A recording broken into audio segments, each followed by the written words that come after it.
Hey there, this is Kelly, and welcome back to part 2 of the supplemental training that comes with your contract bundle. Okay, my friends. So in this section of the training, we're going to go through 3 of the documents that you have access to. It is the business policies document, the individual membership agreement document, and the organization services agreement. Okay, so let's just start with the organization services agreement because it's kind of self-explanatory.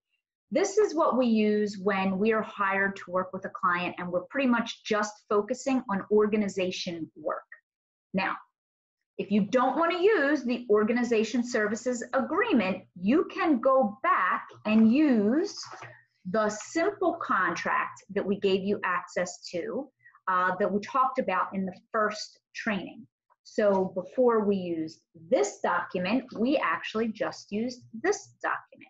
And we would just type in here that we're going to organize the garage, the kitchen, and the pantry, estimated to be minimum of 12 hours, billed at $50 an hour, right? So that was pretty much how most of my contracts went in the very beginning. It's like I talked about the scope of the job, what the expectations were at the job, making sure that they knew that I wasn't going to be able to do a garage and a pantry and a kitchen in 4 hours, because you will have people who will be like, I thought you were going to get that done in 4 hours. And then what the hourly rate is. And then, so that's how I originally did mine. Then I upgraded and we came up with our organization services agreement. Now, again, this is just for if you're doing organizing projects. And then it gives you the opportunity to fill out, is it home, office, garage, packing, relocation. If it's home, you know, you can add in here, you're going to do the pantry and whatnot. But it also gives you the opportunity to say that the fees associated with these services are as follows. And it's like the manpower behind it, right? It does not include things like haul away, or it does not include things like taking things to the dumpster. It does not include things where you may have to pay a third party to come and remove items from the home or the property, right? So we use a company here locally called 1-800-GOT-JUNK. They're a franchise, but I am good friends in the business world with the owner of our local franchise, and we utilize him a lot for our clients when we have big cleanouts. So of course, the fee and the contract is making sure that they realize that that fee is above and beyond, above and more than what I'm providing, okay? Because what happened was there were situations where I would have a client, and let's say I had to do some organizing or even some errands for that case, and they would say, oh, well, I need a handyman and I want the handyman at the rate that you're charging me, kind of thing. And these are just things that you're going to experience and you will learn along the way. So that's why we got clearer on what our organization contracts look like. So, and then where are you going to perform the services at, what address? Because we've also had clients who have hired us to go into perhaps their parents' home because their parents are aging, or their parents went into an assisted living community and they want us to go into the parents' home and help downsize in the parents' home because the parents' home is now going to have to go on the market because the parent is now living in assisted living. So these are just some situational experiences that I wanted to share with you so that you can think about it in a conceptual way, in a real life opportunity, how that plays out when you're using these contracts. So we put that there's going to be a minimum charge of and a minimum number of hours, which is blank. We typically sell our organization support in packages, and we would identify that on this contract. So when we use this contract, we're pretty much only using this, and then we would use the credit card authorization form. We would not use this in addition to the simple contract. We would use this only in addition to the credit card authorization form. Also, because organizing, we work in a minimum of typically 4 hours. With seniors, we do a minimum of 3 hours. And the reason why we do that is because seniors can't go any longer than 3 hours. Sometimes they can only go for 2 hours. So we try to be aware of that when we take on a job, but at the same time, you don't always want to be driving around because you're segmenting your day up all over. And when you do that, you're actually losing valuable income opportunity and profits to the bottom line of your business. So your ideal situation is to get in and do as much as you can, and then leave and then come back again if it's a larger project. Especially when you begin hiring team, it's not worth it for you to pay your team member to go in for 1 hour. That's why we have 2-hour minimums for our errands. That's why we have a 4-hour minimum for our organization services, because our team that does organizing, they want to work 3 or 4 hours minimum. So therefore we pass that minimum on to our clients. And that's just how we built out the business model. Now, of course, this is your business and you get to build it any way that you choose to. I'm just sharing with you what we have found has worked for us and what works ideally actually for the business owner and for the structure of the business over the long term. Because in the beginning, when you only have time and not really clients, you're kind of willing to do pretty much anything, anytime, any minimum, because you want the income to come in. And that's fine in the beginning, right? But as you market and as you're getting out there, that flexibility is going to tighten. And doing things like this, like having minimums in place, will help you structure and carve your day out in a more productive and financially rewarding way for yourself. Because remember, time is money. And at this point in your business, you are trading dollars for hours. There's no other way to slice and dice it at this point. As you grow and you begin to expand, there are other ways that you can not always be trading dollars for hours. But at this point, that's what most of you will be doing. So also, because you carve time out, so let's say, for example, you were hired to organize someone's kitchen and you put 4 hours on your schedule on Monday and you carved out 4 hours on Monday on your schedule, and then the client cancels you on Sunday night. You are now A, out the 4 hours of time on Monday, and B, you just blocked that 4 hours where you could have potentially worked for another client. So we actually have a non-refundable deposit and a cancellation clause in here. So the non-refundable deposit is $75, and if they cancel within less than 3 days, then we keep that $75.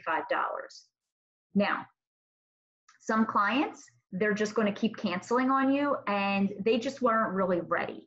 I've seen this even happen with my students where somebody is gung-ho about getting the help. They bring them in, they're all excited. Then the concierge will then send them a contract to sign, which you should always try to get the contract signed right there. But then they try to send them the contract and then they ghost out. And then here you've already booked them on your schedule, and then you show up and then they're not there, or they don't answer the door, or again, they ghost you, right? And then you're out the time that you've committed to be there, and you gave up that time slot to someone who doesn't use you. That is why we have the non-refundable deposit in here. And you can take the non-refundable deposit when you have that credit card authorization form filled out. So you see how these pieces are really integral to one another. And then here's the thing. There will always be opportunities where someone might not feel well or they get sick. And then of course it's up to you whether or not you want to allow them to cancel. We're always willing to hear them out, but there are also going to be clients who just cancel all the time. And it will ruin and destroy the structure of your business if you allow people to cancel all the time without any proper boundaries in place. So in addition, on this agreement, we have just cancellation information. We are not responsible for certain things. Confidentiality. So we have confidentiality built into this agreement. We have referrals, that we may provide referrals and recommendations for supportive services. So for example, 1-800-GOT-JUNK, or for a handyman to come in and add shelving, or whatever the case may be. And then there's a clause in here that says that we're not responsible for and held liable for anything that happens with these third-party providers that we bring in. It's just an extra layer of protection for you. We also put in here that we are basically asking, and you'll see it, we even have it highlighted so the client can't say that they didn't see this.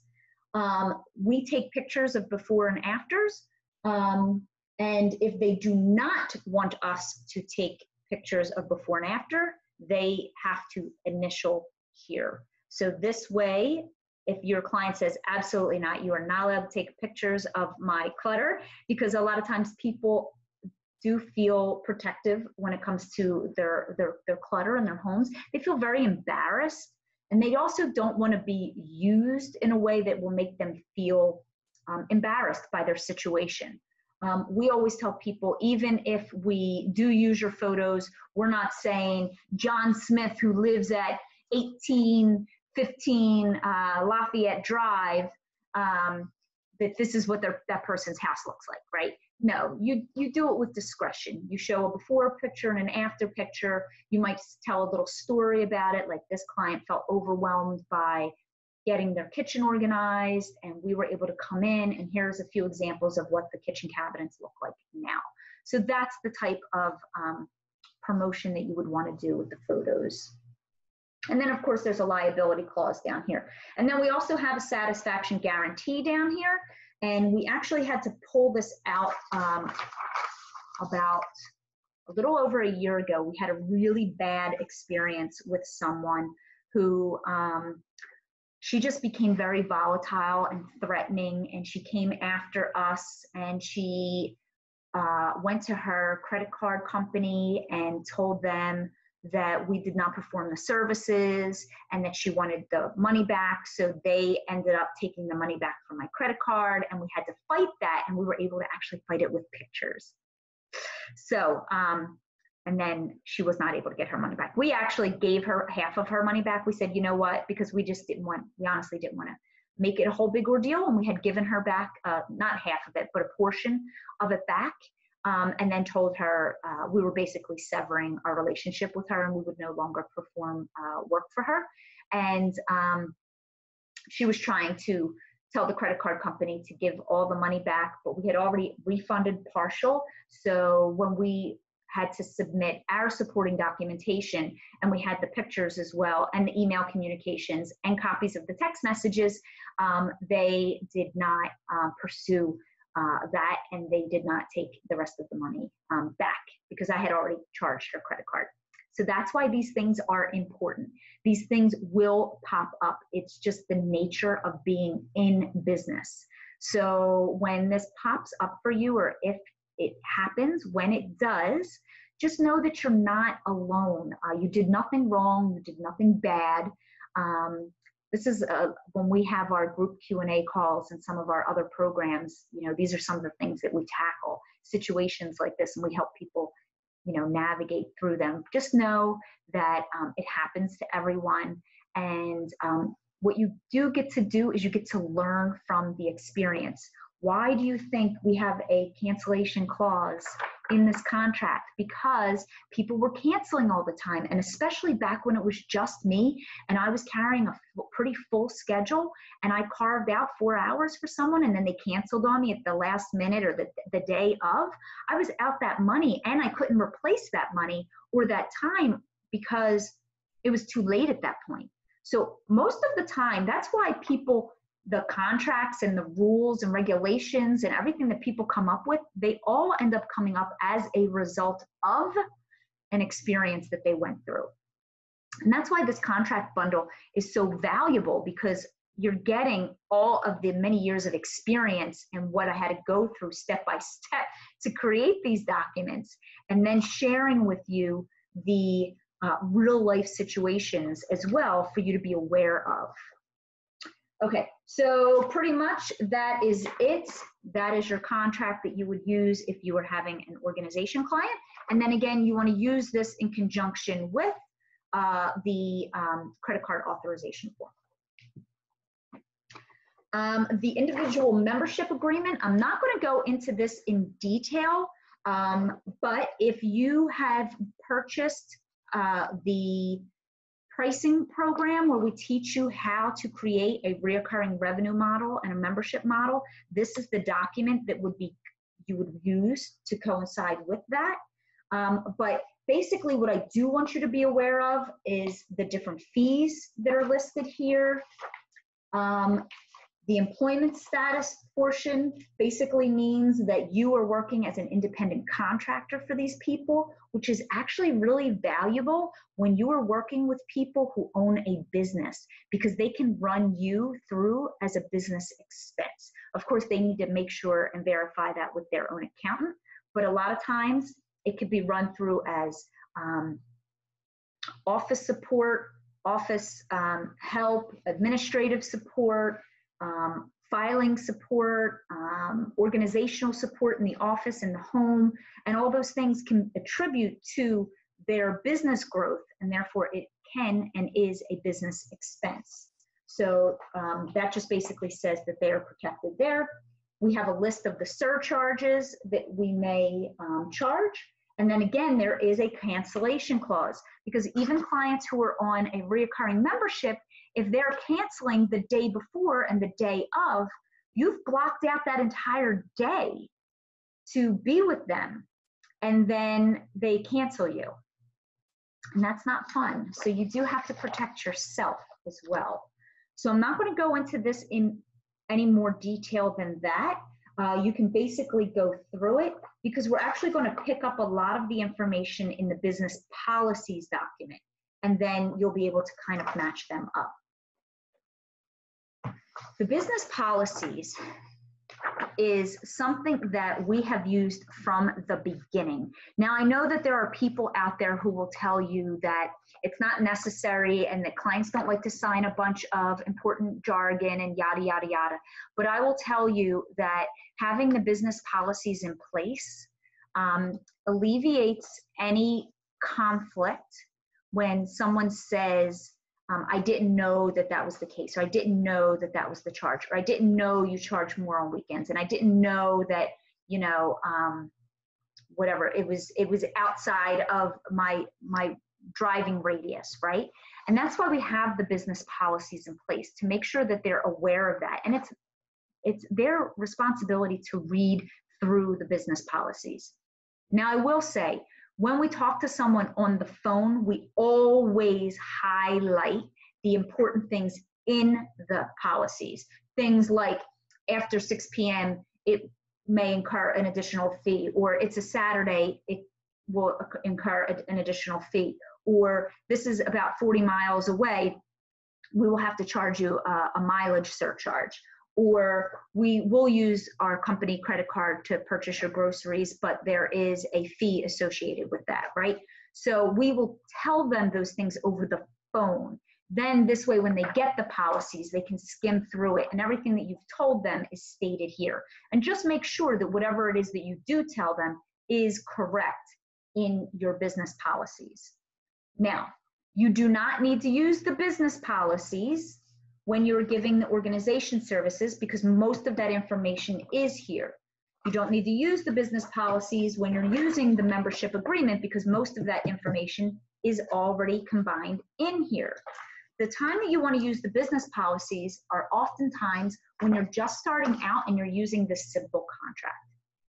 So in the very beginning, I used the simple contract, the policies, and then when I started taking credit cards, the credit card authorization form, and then of course the new client intake, and then the key release if necessary, and the garage door waiver if necessary. I highlighted some things here on my copy so that I can make sure that you're aware of these things. So the business policies, and you are meant to change this to suit your business and your business model. So there are some companies out there that will offer 24-hour service. These companies are also companies that are perhaps charging 3 times what you're charging, right? So you want to be in alignment with how your business is being set up, what business model you are setting up that fits and feeds your lifestyle, and that's how you create your policies. So for example, normal business hours, we have our Monday through Friday, 9 to 5. Now we'll go up to 6 o'clock, and then sometimes there are things that we do a little later in the evening, but that's not our standard. That's more of a, if it requires it, we will consider it and then we'll decide, but that is not our standard. 24 hours request is required. We have our phone number and our email contact information. An initial client intake consultation, they get 30 minutes. If it goes over 30 minutes, because I will tell you, some people will keep you there for 2 hours. For 2 hours, and never, ever, ever, ever go in and have a full consultation with someone until they already know what your prices are and until they already sort of already agree. Because otherwise, and how do I know? Because I used to invest hours of my life. I would go prepared, thinking people were going to sign on. I would spend 45 minutes, an hour and a half talking to them, explaining things, going around, evaluating their home with organization. They'd have disorganization everywhere. They wanted to show me every nook and cranny. And then at the end, they were like, well, let me talk to my husband. And then I would leave. And then they're like, oh, my husband said no. And now you've just spent all this time and nothing come of it. Okay. Again, these are the things that you will find yourself going through on occasion. That's why I talk about them, so that you can be aware of them and avoid these mistakes.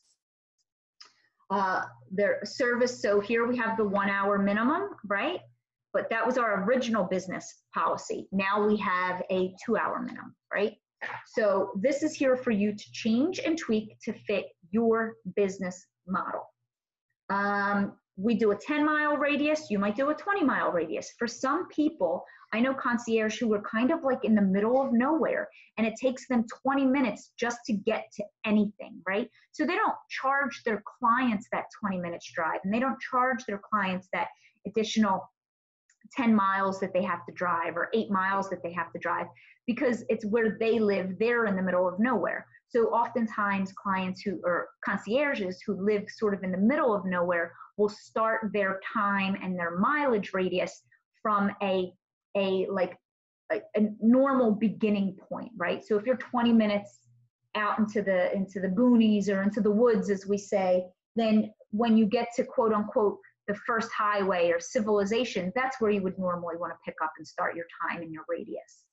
If you have a mileage radius, if you have membership fees, that's actually part of the individual memberships that we do. Additional mileage charges, it does vary. I believe the federal government right now is somewhere around 58 or 59 cents. We've always been 60 cents because basically because I have team. So if they go above that mileage, it's a flat 60 cents that I charge the client, and then all 60 cents of that, it's a pass through straight to my team member. Late fees, return check fees. You will find a time where you have a client that is 90 days late. We have a client right now who is over 90 days late, and we had to assess some late fees to their bills. And they're still a client because it's a senior. They need our services, but the person who was writing the checks, it's on them. So, so that's why you need to have these things in place. We talk about payment. I made a little note down here. So for, of course, the payment, making sure your client knows that groceries and dry cleaning and supplies and cleaning supplies are all a charge that's above and beyond, of course, your services.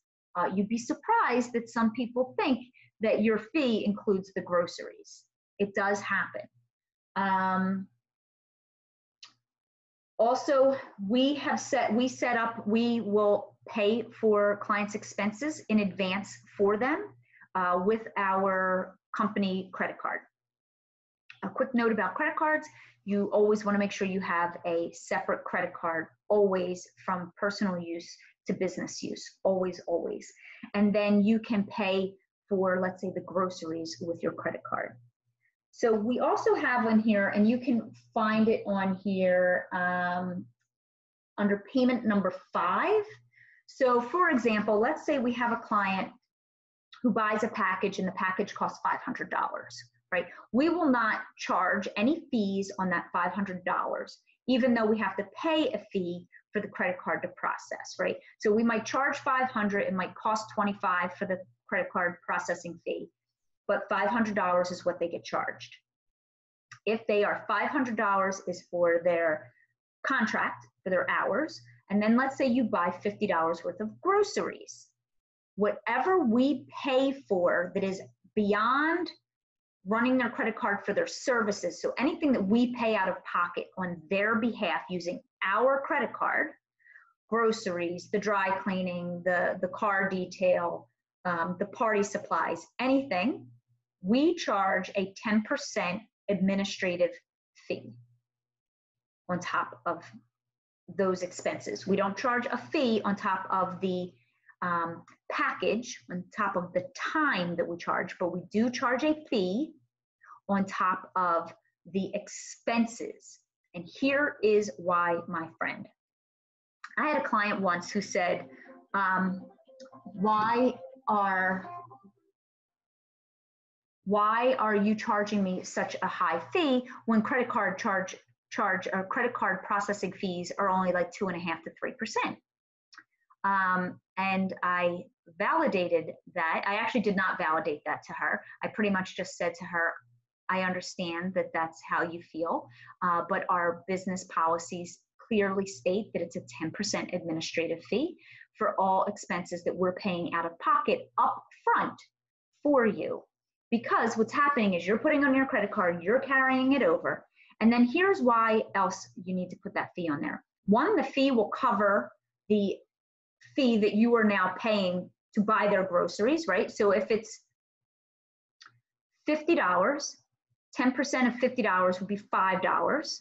And let's say it costs you $2 to run the credit card, right? So it's costing you $2. So paying that extra $5 fee for them, because it's 10%, it covers the fee, because if you don't charge it and you put $50 on your credit card and you run their credit card, you're actually getting $45 back for the $50 worth of groceries that you paid for. Simple math.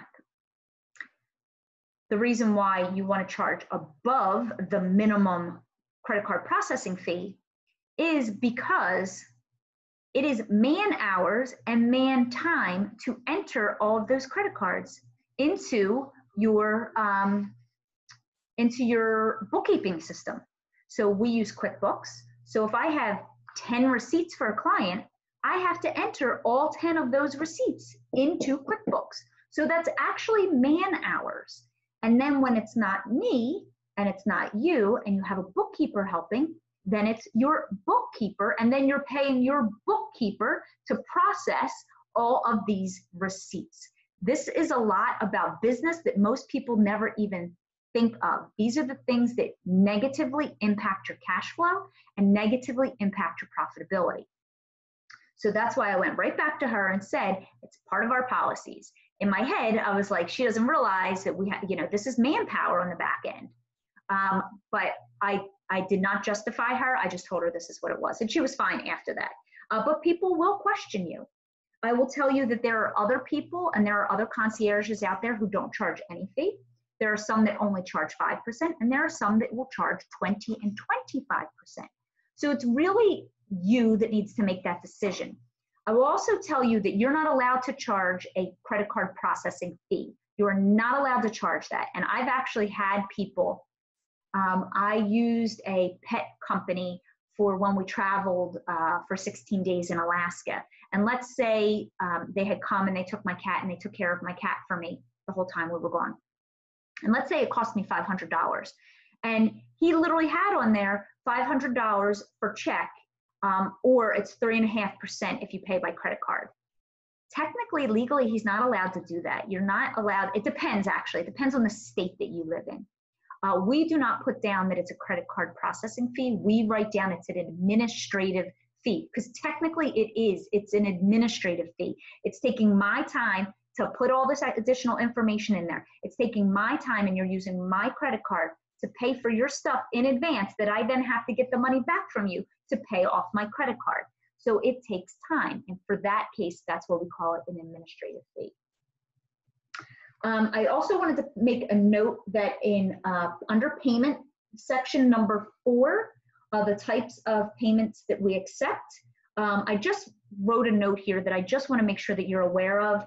You can take payment by PayPal, but don't take payment through PayPal as a friend, because technically, legally, you're not allowed to do that. The reason why PayPal is set up a certain way that you're exchanging business and services is because, quite frankly, the government wants to know how much money you're making.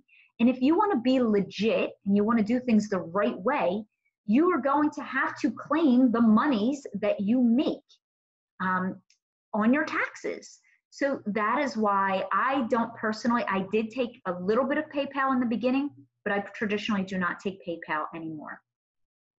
But you can. PayPal is a good resource, but don't do it as sending it friend to friend.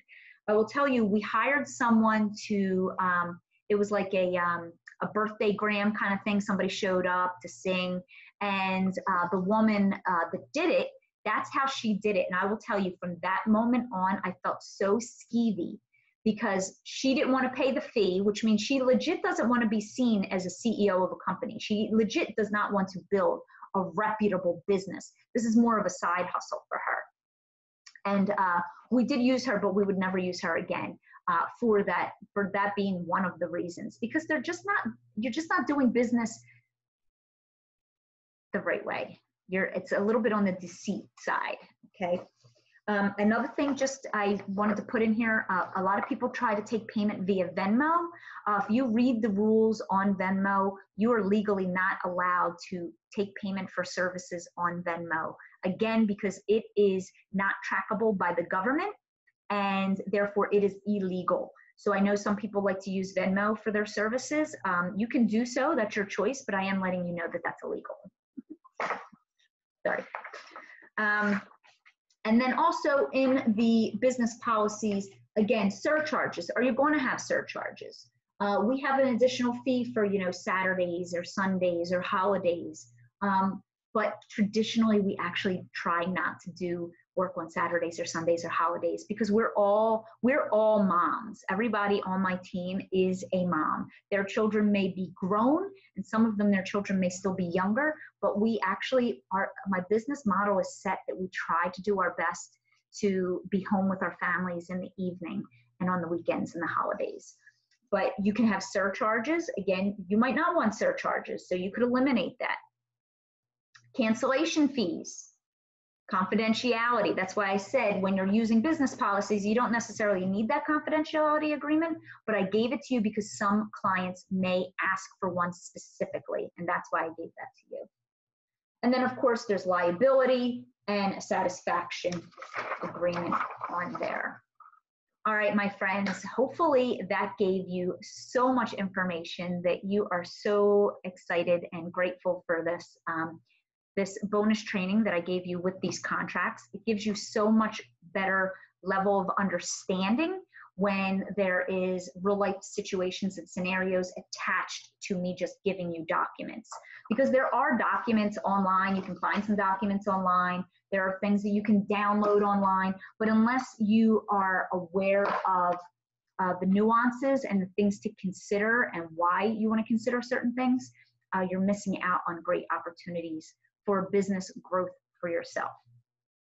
All right, my friends, thank you so much for this training and being here with me, and hopefully this helps set you up with a really stable, strong foundation so that you could go out there, grow your business more, and be of a better, bigger service to your community and the world. Bye.